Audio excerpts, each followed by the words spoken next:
Saudações, gente bonita, Mestre Leider falando. Vamos começar tentando compreender os átomos com esse bom vídeo aqui. O que são átomos? Toda matéria que existe é formada por átomos, e eles constituem tudo que vemos por aí. Absolutamente tudo. Se a gente der um zoom muito grande em alguma coisa, uma hora a gente vai chegar na estrutura atômica, a qual constitui esse material. Um exemplo bem fácil de você entender é o do nosso dente.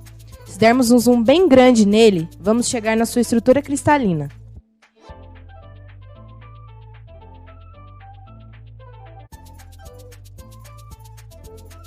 Quimicamente falando, um átomo é a menor unidade básica da matéria, formado por um núcleo central de carga elétrica positiva através do empacotamento de prótons e nêutrons, envolvido em uma nuvem eletrônica de carga negativa, e os elétrons, que são muito menores, giram em torno dessa nuvem eletrônica.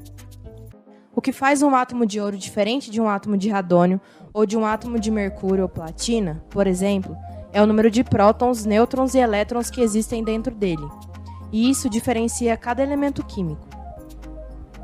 Um átomo de ouro é a menor quantidade de ouro que você pode ter, e um único átomo é centenas de vezes mais fino que um fio de cabelo. E só conseguimos vê-lo usando um microscópio eletrônico de potência incrivelmente poderosa. E isso não vale só para o ouro, mas para todos os elementos.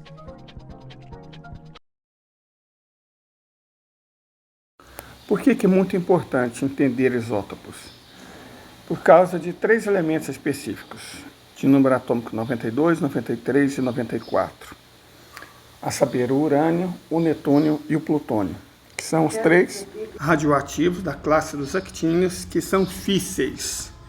Isso é, eles podem ser utilizados tanto para geração de energia, por fissão nuclear, ou até mesmo por fusão nuclear. O caso do netônio 237, né? E mini reatores de fusão por pulso, quanto para produzir bombas atômicas. Só que tem um senão, tem um truquezinho nessa questão dos isótopos, principalmente desses 3 elementos. Os isótopos ímpares, a saber, o urânio 235, o netônio 237 e o plutônio 239, são aqueles com essas capacidades físseis, certo? Que podem gerar um aquecimento suficiente para produzir energia elétrica ou ser utilizado para explosões atômicas. Qual que é o segredozinho? O segredozinho é que os isótopos pares são contaminantes. Eles impedem essas fissões nucleares de acontecer. Esse é o caso do urânio 238, mas é também o caso do netônio 237. Olha só, o urânio 238 por si só é um contaminante que impede a reação de fissão nuclear em escala suficiente para gerar uma bomba atômica. O netônio 237, em teoria, ele explode. Só que se ele for colocado junto com o urânio ou com o plutônio, ele contamina, porque ele tem uma liberação de nêutrons que transforma o urânio ímpar e o plutônio de isótopo ímpar em urânio e plutônio de isótopos pares, portanto incapazes de fazer a reação explosiva, certo? Por que nós estamos falando isso? Por que nós estamos comentando isso? Porque existe um local problemático dentro do Estado de Israel, que é uma cidade chamada Dimona. Em Dimona existe uma enorme planta nuclear, que serve para, oficialmente, estudo, se é que vocês me entendem. É nela que o Estado de Israel consegue o plutônio que ele usa para fazer artefatos ilegais, vamos colocar assim, coisas que... Isso por si só é muito ruim, né? O local que produz o combustível que o Estado de Israel poderia utilizar para fazer nukes. Mas é pior ainda, lá tem um reator muito antigo, construído pela França, e que há muito já passou do período de vida útil, mas Israel mantém mesmo assim, mesmo provocando contaminação de funcionários e câncer nas pessoas, evidentemente, né? Israel mantém, não tem planos para desativar, incrivelmente falando. E teme-se que em caso de um eventual ataque ao Negueb, que vai acabar acontecendo mais cedo ou mais tarde, que alguém mal intencionado simplesmente destrua o reator, tira água. Se você tirar a água pesada do reator, o urânio, plutônio que tem lá dentro, ele vai simplesmente explodir, com efeitos absolutamente devastadores para todo o Estado de Israel, Líbano, sul da Síria, Jordão, pedaços da Arábia Saudita e do Egito. Mas piora, porque se você tiver uma explosão dessa usina, que é cercada por deserto, a radiação certamente vai contaminar a areia. E a areia de desertos, ela é muito mais fina do que essa areia comum que a gente vê em beira de rio. É por isso que ela não pode ser usada para construção civil. Quem conhece o trabalho de um pedreiro, ou é pedreiro, sabe que você não pode usar qualquer areia. Uma areia muito fina não serve para construção civil. Perfeito? E é exatamente a areia do deserto. Se essa areia estiver contaminada, ela pode ser levada pelo vento para milhares de quilômetros. A contaminação radioativa, ela pode durar tranquilamente 5.000 anos.